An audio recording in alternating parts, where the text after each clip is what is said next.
오늘이 무슨 절기입니까?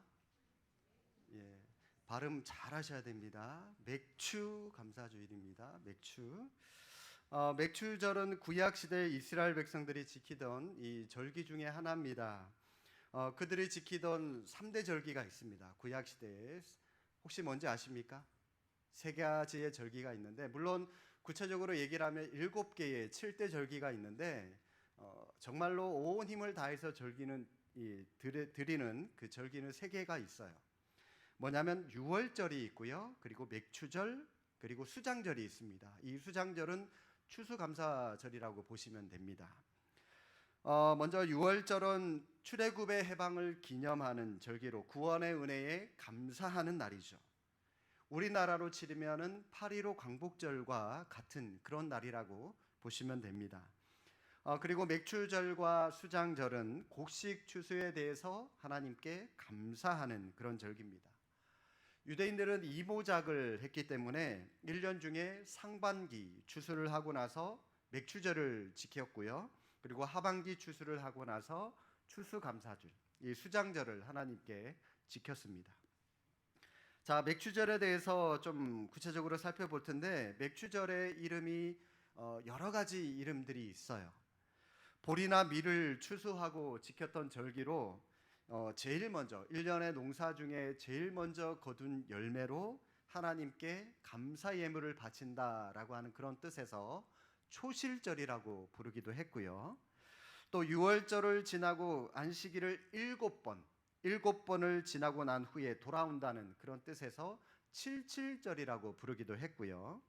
또 유월절을 지나고 나서 그 다음 50일째가 되는 날이라고 해서 오순절, 순이 10이라고 하는 그런 뜻이잖아요, 그죠? 그래서 오순절이라고 부르기도 합니다. 자, 맥추절의 또 다른 이름, 어떤 이름이 있다고 했습니까?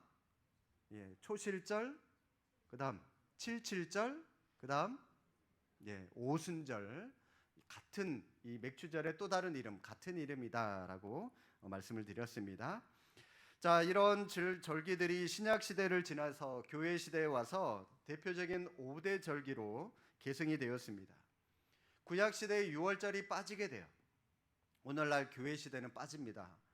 보세요, 이 유월절, 애굽에서 출애굽한 그 기념을 하나님 앞에 감사함으로 드리는 날인데, 사실 우리랑은 역사와는 상관이 없는 그런 절기잖아요.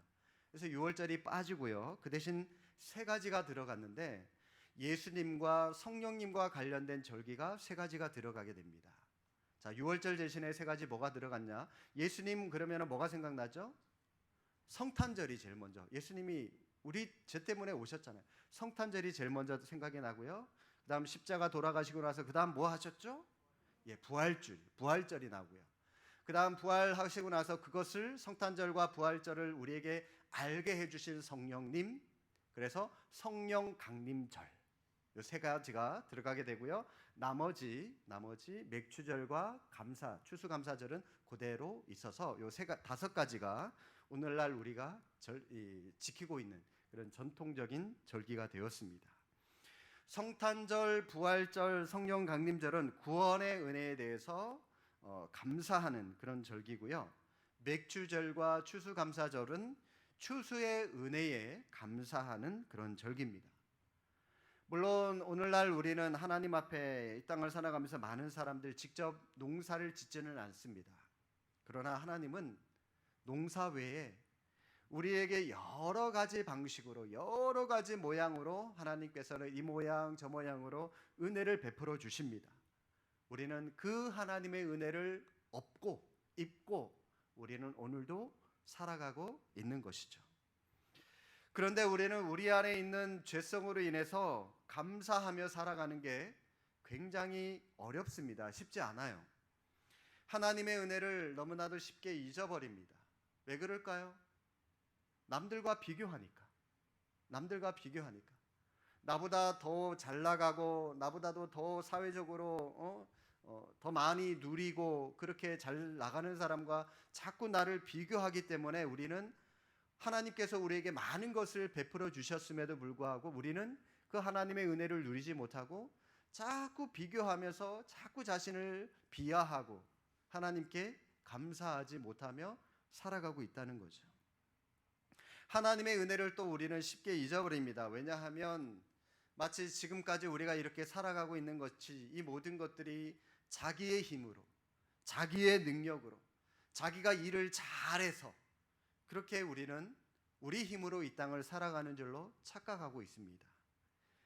그래서 하나님의 은혜를 잊지 말고 감사하라라고 하는 이러한 뜻으로 하나님은 우리에게 1년에 2차례 맥추 감사절과 추수 감사절 2차례의 감사절을 우리에게 정해주시고 지키게 하라고 말씀을 하신 겁니다.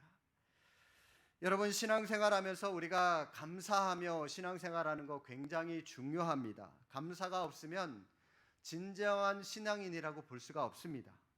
신앙생활 전반에 우리는 이래도 감사하고 저래도 감사하고 이런 일이 일어나도 감사하고 저런 일이 일어나도 감사하고. 왜요? 우리의 상황과 우리의 처지를 너무나도 잘 아시는 하나님께서 이 길도 인도하시고 저 길도 인도하시고 다 하나님께서 인도하신 거거든요.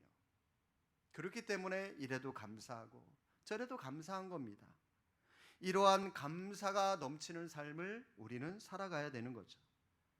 그렇지 않고 만약 우리가 이 땅을 살아가면서 감사가 결핍된 삶을 살아간다면 그 사람 믿음에 문제가 있다고 보셔도 됩니다. 그래서 제가 이전에 섬겼던 충현교회 담임 목사님이신 이 한규삼 목사님께서 성도들에게 늘 한결같이 외쳤던 모토가 있습니다. 그 모토가 뭐냐면 감사만 잘해도 신앙생활 잘한다 라고 하는 그런 말씀이셨어요. 저도 여러분들에게 동일하게 말씀드리고 싶어요. 감사만 잘해도 신앙생활 잘하시는 거예요. 늘 감사가 넘치는 삶을 살아가시기를 주님의 이름으로 축복합니다. 자, 오늘 맥추절을 맞이해서 하나님께서 주시는 이 맥추절의 의미를 한번 좀 오늘 본문의 말씀을 토대로 살펴보도록 하겠습니다.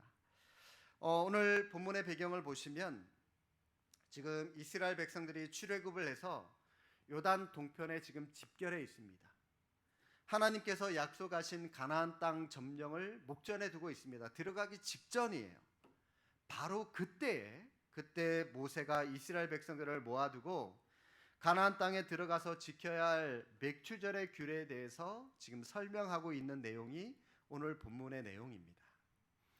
이스라엘 백성들이 가나안 땅에 들어가게 되면 하나님께서 그들에게 많은 복을 주실 텐데 그 복을 받는 비결로 하나님께서 뭘 말씀하셨냐면 바로 맥추절을 지키면 그 절기를 통해서 이런 복을 주시겠다라고 말씀을 하고 있는 것이 오늘 본문의 내용인데요. 먼저 맥추절의 또 다른 이름 칠칠절이라고 말씀을 드렸죠. 이 칠칠절을 계산법을 다시 한번 보시겠습니다. 9절 말씀 한번 보실까요? 눈으로 한번 보십시오. 7주를 셀지니 곡식의 낫을 대는 첫날부터 7주를 세요. 일주일이 7일이잖아요. 그래서 7 그리고 7주 7주간, 그러니까 7 곱하기 7이 되는 거죠. 그래서 칠칠절이 되는 겁니다. 맥추절의 다른 이름인 칠칠절이 바로 이 9절 말씀에서 나온 거예요. 곡식의 낫을 대는 첫날부터 7주를 세어 날수가 채워지면 그날을 칠칠절 곧 맥추절로 지켜라 라고 말씀을 합니다. 그리고 이 맥추절을 지키는 방법에 대해서도 말씀을 하고 있는데 10절 말씀 함께 한번 읽어보겠습니다. 내 하나님 여호와 앞에 칠칠절을 지키되 내 하나님 여호와께서 내게 복을 주신 대로 내 힘을 헤아려 자원하는 예물을 드리고. 여러분, 형광펜이나 볼펜이 있으면 한번 체크를 해보실까요? 하나님께 드리는 방식 크게 2가지를 먼저 말씀하십니다. 10절 하반절에 보니까 내 힘을 헤아려 드리라고 말씀하고요. 2번째는 자원하는 예물을 드려라. 맥추절을 지키는 가장 기본적인 방식으로 하나님께 예물을 드리는 것인데, 그런데 예물을 드리되 어떤 예물 드리라고요? 자원하는 예물을 드리라고요. 그리고 또 그 전에 하나님께서 주신 그 복대로 힘을 다해서 온 마음을 다해서 하나님께 드려라. 내 힘을 헤아려 드려라 라고 하는 이 말은 내 힘을 닿는 대로 드려라 라고 하는 그 말입니다.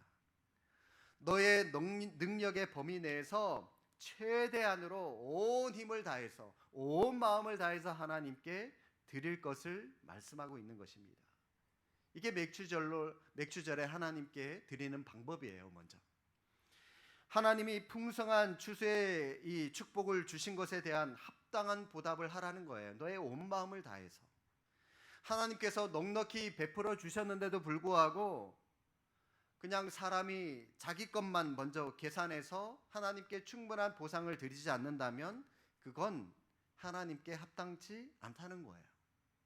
그래서 그리스도인들은 이 맥주절에 온 힘을 다해서 온 마음을 다해서 드리되 어떻게? 자원해서 드려라. 자원해서. 억지로 드리거나 인색함으로 드리지 말라라고 그렇게 말씀하고 있는 것입니다. 우리 하나님은 자원하는 예물을 기뻐 받으십니다. 하나님의 백성은 예물이든지 또 봉사를 하든지 하나님께 드리는 일체의 모든 것들을 억지로 드리거나 인색함으로 드리는 거 우리 하나님은 기뻐 받지 않으십니다. 고린도후서 9장 7절에 이렇게 말씀하십니다. 각각 그 마음에 정한 대로 할 것이요 인색함으로나 억지로 하지 말지니 하나님은 즐겨내는 자를 사랑하시느니라. 하나님은 어떻게 드리는 사람의 마음을 받으신다고요? 즐겨내는 사람, 자원해서 드리는 자의 마음과 그의 예물을 기뻐 받으신다는 겁니다. 그래서 우리 기독교는 감사로 시작해서 감사로 진행되고 감사로 끝나는 종교가 우리 기독교입니다. 데살로니가전서 5장 18절에도 이렇게 말씀하시죠. 범사에 감사하라. 이것이 그리스도 예수 안에서 너희를 향하신 하나님의 뜻이니라. 항상 범사에 감사하는 것이 우리를 향하신 하나님 아버지의 마음이다. 하나님의 뜻이다라고 말씀을 하고 있습니다. 따라서 이 감사라고 하는 것은 우리 성도의 신앙의 길이와 넓이를 재는 척도와 같고요. 무게를 다는 저울과 같다고 볼 수가 있는 것입니다. 하나님을 믿지 않는 자들은 어떻게 아는지 아십니까? 하나님을 알기는 알아요. 교회가 뭐 하는 곳인지 알기는 알아요. 그러나 로마서 1장 21절에 보니까 하나님을 믿지 않는 사람들은 하나님을 영화롭게도 하지 아니하며 감사하지도 아니한다라고 분명히 말씀하고 있습니다. 그들은 은혜의 하나님께 감사하지 않습니다. 그래서 하박국 선지자는 이 불신자는 물고기를 잡고도 하나님께 감사하는 것이 아니라 그물에 제사하고 투망 앞에 분향을 한다라고 그렇게 하박국에 말씀을 하고 있습니다. 그러나 믿음을 가진 성도는 범사에 하나님께 감사하는 수준으로 우리의 믿음은 나아가야 되는 것이죠. 찬송가 301장에 이러한 가사가 있습니다. 지금까지 지내온 것 주의 크신 은혜라. 한이 없는 주의 사랑 어찌 이루 말하랴. 자나깨나 주의 손이 항상 살펴주시고 모든 일을 주 안에서 형통하게 하시네. 우리 주님의 크신 은혜는 이루 말할 수 없을 만큼 굉장히 큽니다. 그래서 이 감사는 은혜 받을 예표가 되는 것이죠. 은혜 받는 자는 더욱 감사하게 되는 겁니다. 오늘 이 맥주절을 맞아서 주님의 은혜를 더욱 기뻐하며 감사하는 생활에 힘쓰는 저와 여러분의 삶의 여정이 될 수 있기를 주님의 이름으로 축복합니다. 11절 말씀도 우리 함께 한번 읽어보겠습니다. 너와 내 자녀와 노비와 내 성중에 있는 레위인과 및 너희 중에 있는 객과 고아와 과부가 함께 내 하나님 여호와께서 자기의 이름을 두시려고 택하신 곳에서 내 하나님 여호와 앞에서 즐거워할지니라. 자, 맥주절을 맞이하는 이스라엘 백성들에게 주신 또 다른 하나님의 명령은 직접 추수의 소득을 얻은 당사자들만이 기뻐하는 것이 아니라 주위의 모든 사람들과도 그 즐거움에 함께 동참할 것을 말씀하고 있습니다. 자, 11절에 나오는 이웃의 범위, 어떤 사람들을 우리 하나님께서 말씀하고 있습니까? 자, 여러분 볼펜을 가지고 계시면 한번 동그라미 쳐 보실까요? 이웃입니다. 내 성중에 누가 있죠? 레위인이 있고 또 너희 중에 객이 있어요. 손님. 고아가 있고요, 과부. 자, 이렇게 네 부류의 사람들이 우리의 이웃으로 등장합니다. 이 사람들 어떤 사람들일까요? 당시 이스라엘 사회에서 이 사람들은 가장 힘이 없는 사람들입니다. 사회에 소외받고 가장 연약한 자들이 바로 이런 사람들입니다. 하나님은 이 사람들과 함께 즐거워하라라고 말씀하고 있는 것인데, 하나님의 백성은 그들의 신분이 어떠하든지 그들의 형편이 어떠하든지 다 하나님 앞에서 평등하고 하나님의 일에 참여할 권리를 똑같이 갖고 있는 사람들이다라고 하는 것을 그 백성들에게 가르쳐 주시기 위해서 이 사람들과 함께 맥추절을 즐거워하라라고 말씀하고 있는 것입니다. 그래서 하나님의 백성은 사회적인 신분이나 형편에 관계없이 모든 사람이 다 하나님 앞에서 동등한 권리와 의무를 갖는다라고 하는 것을 알려주고 계시는 겁니다.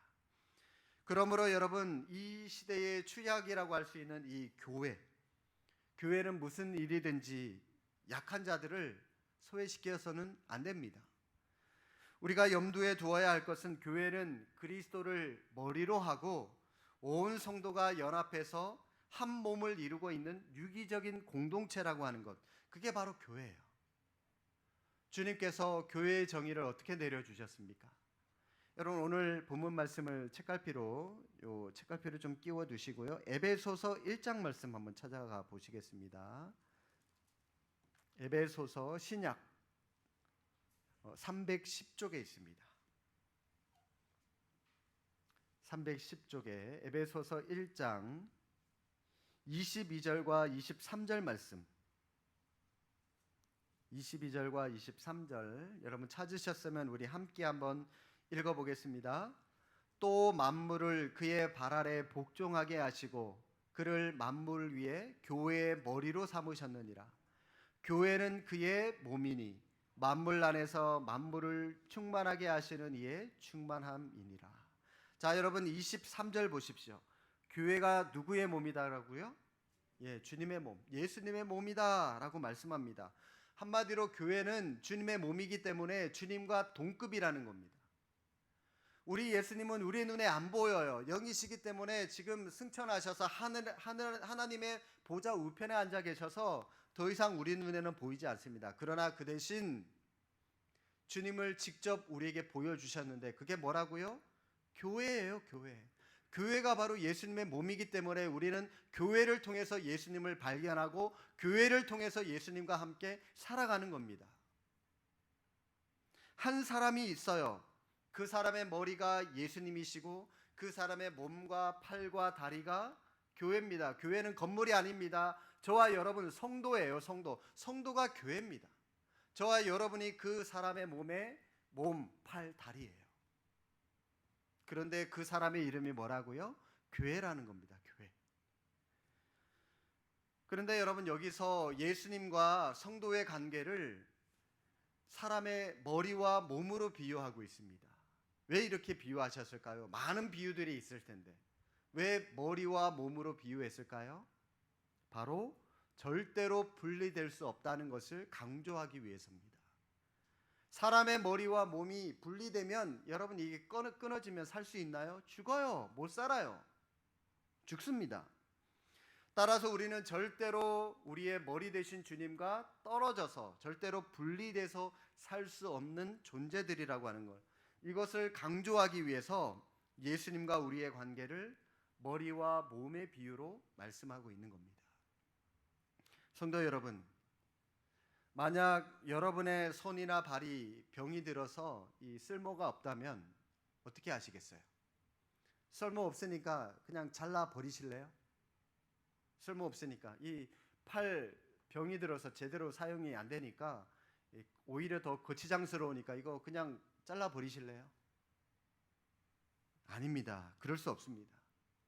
오히려 이 팔이 치료될 때까지, 건강을 회복할 때까지 오히려 감싸주고 보호해 줘야 되는 거죠. 마찬가지로 우리 몸의 각 지체들이 유기적으로 서로 연결되어 보호가 필요한 것처럼 교회도 각 지체되는 성도들, 우리 성도들 중에 연약한 성도들이 있습니다. 나약한 성도들이 있습니다. 그들이 있으면 연약하다고 잘라내버리거나 비난하는 것이 아니라 그들을 찾아가서 위로해주고 보듬어주고 돌봐주고 세워주고 함께 주님의 몸을 이뤄가는 모습이 우리에게 필요하다는 거죠. 그래서 우리는 서로 각 지체예요. 각 지체예요. 주님의 몸을 이루는 각 지체가 되는 겁니다. 그런데 여러분, 이 손과 발, 몸이 자기들 마음대로 움직일 수 있나요? 못 움직여요. 누구의 지시를 받아야 되죠? 뇌, 머리의 지시를 받아야 됩니다. 우리는 머리 대신 주님의 지시를 받고 살아가야 되는 존재라고 하는 겁니다. 예수님의 뜻에 모든 주파수를 맞추고 거기에 따라서 우리가 움직이며 살아가는 것, 이것을 순종이라고 말을 하는데, 이러한 머리 대신 그리스도와의 연합, 우리 각 지체, 각 마디 성도들과의 연합, 이처럼 유기적으로 이루어지는 곳이 바로 교회다라고 하는 것입니다. 만약 이러한 교회가 연약한 성도들을 소외시키고 유력한 사람들 중심으로 교회가 운영된다면 그 교회는 스스로의 본질을 잃어버리는 교회라고 볼 수가 있는 것이죠. 또 맥주절은 이웃뿐만이 아니라 여러분 11절, 다시 본문으로 돌아오셔서 11절 앞부분에 보니까 내 자녀와 노비들과도 함께 즐거워해라 라고 말씀을 하고 있습니다. 이 말씀에는 생명을 귀히 여기고 자녀들을 주님의 교양으로 잘 양육하라는 그런 교훈이 들어 있습니다. 우리 부모 되신 여러분들은 자녀들과 함께 주님의 몸된 이 교회에 나와서 함께 하나님을 예배하는 것, 이것이 참 행복이고 참 기쁨이다라고 하는 사실을 깨닫게 되시기를 바랍니다. 이처럼 맥주절은 아이들을 비롯해서 자녀들을 비롯해서 온 가족이 우리의 가정을 지난 시간 동안 축복해 주신 그 하나님 앞에 예배하며 감사하는 날이 바로 감사절이라고 하는 겁니다. 그리고 여러분, 노비들과도 기뻐하라, 즐거워하라라고 말씀합니다. 우리는 오늘 이 말씀 속에서 3,500년 전에 기록된 성경에서 놀랍게도 인권 존중 사상의 말씀을 발견할 수가 있습니다. 여러분들도 아시다시피 노비는 사람 대접을 받지 못한 사람들입니다. 이 노비들이, 종이 실컷 그 종을 부려먹다가도요, 이 종이 나이가 들거나 병이 들어서 쓸모없으면 얘들아, 쟤 그냥 가서 죽여버려. 그러면 어디 가서 하소연할 수 없어요. 주인이 죽으라면 그냥 죽는 게 다예요. 그게 노예였습니다. 종이었어요. 사람 대접을 받지 못했습니다. 헬라인들도 노비들을 가리켜서 말하는 도구라고 그랬죠. 그냥 도구예요. 사람이 아니었습니다. 그런데요, 하나님은 맥주절에 그 노비들과도 사람 대접해주고 그 노비들과도 함께 즐거워해라 라고 말씀을 하고 있는 겁니다. 이와 같이 맥주절 규례에는 하나님이 인종과 계급의 차별을 철폐할 것을 우리에게 말씀하고 있습니다. 맥주절에 과부들과도 함께 여호와 앞에서 즐거워하라고 말씀하고 있죠. 이 말씀은 과부, 연약한 여자들을 돌봐줘라, 이 말씀도 포함되어져 있지만 그 동시에 여성 차별 철폐도 말씀하신 교훈이 담겨져 있는 내용입니다. 여성은 아무런 차별 없이 남성과 동등한 조건을 확보할 수 있는 모든 적절한 조치를 취해야 한다라고 말씀하고 있는 것이죠. 그런데 여러분, 이 맥주절 어디서 지켜야 된다고요? 자, 11절 하반절 다시 한번 보십시오. 내 하나님 여호와께서 자기의 이름을 두시려고 택하신 곳에서 즐거워해라. 자, 자기의 이름을 두시려고 택하신 곳 어딜까요? 구약 성경으로 말하면 바로 성전을 말하는 것이겠고요. 신약 성경으로 말하면 교회를 얘기하는 것이겠죠. 구약의 이스라엘 백성들은 아무 곳에서나 제사를 드릴 수 없었습니다. 반드시 하나님의 성전에 와서만 제사를 드릴 수가 있었습니다. 마찬가지로 오늘날 우리도 하나님께 예배를 드리고자 한다면 반드시 교회에 나오셔서 예배를 드리셔야 됩니다. 물론 우리 하나님은 영이시기 때문에, 무소부재하신 하나님이시기 때문에 우리가 가정에서도 사업장에서도 직장에서도 교회에서도 어느 곳에서도 예배를 드릴 수가 있습니다. 그러나 이왕이면 우리는 교회에서 예배를 드려야 돼요. 왜요? 이 교회가 주님의 몸이라니까요.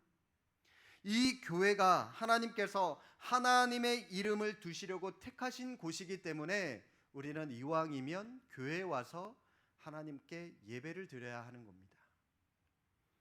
교회는 하나님께 예배드리기 위해서 구별된 거룩한 장소이기 때문에 그렇습니다. 이처럼 맥주절 규례에는 하나님이 강조하신 것이 바로 교회 중심의 신앙생활을 할 것을 우리에게 말씀하고 있는 것입니다.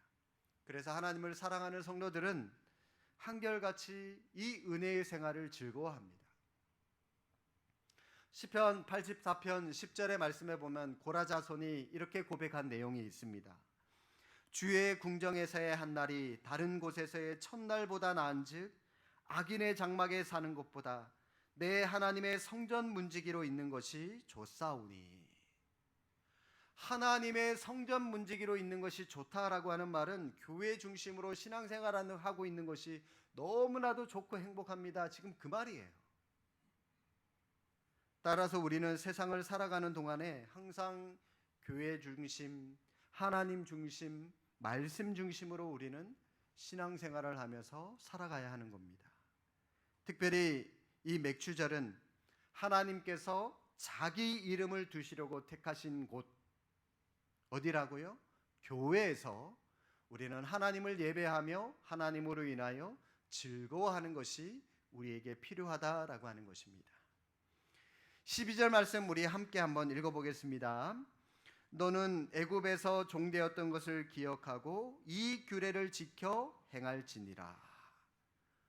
이스라엘 백성들은 애굽에서 430년 동안 종이었던 것을 절대로 잊어서는 안 됩니다. 왜냐하면 이 종살이 때문에 힘들어서 신음하고 탄식 소리가 높았을 때 하나님께서 그들의 신음 소리를 들으시고 모세를 보내셔서 그들을 구원하셨기 때문입니다. 그런데 여러분, 이 12절 말씀에는 이 시대의 인류가 겪고 있는 수많은 어려운 문제들을 해결하는 비결의 말씀이 담겨져 있습니다. 그 비결이 뭘까요? 12절 말씀 한 번 더 보십시오. 너는 애굽에서 종되었던 것을 기억해라. 뭐 하라고요?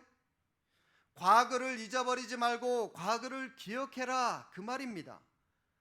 감사가 없다는 것은 과거에 대한 생각이 없기 때문입니다. 감사가 없다는 것은 과거에 하나님께서 베풀어 주신 하나님의 은혜를 잊어버렸기 때문에 감사가 없다는 겁니다. 과거에 베풀어 주신 하나님의 은혜를 기억하라는 거예요. 하나님의 사랑을 기억하라는 거예요. 그래야 감사가 넘치는 삶을 살아갈 수가 있는 겁니다. 이스라엘 백성들, 노예로 죽을 수밖에 없었던 사람들이었습니다.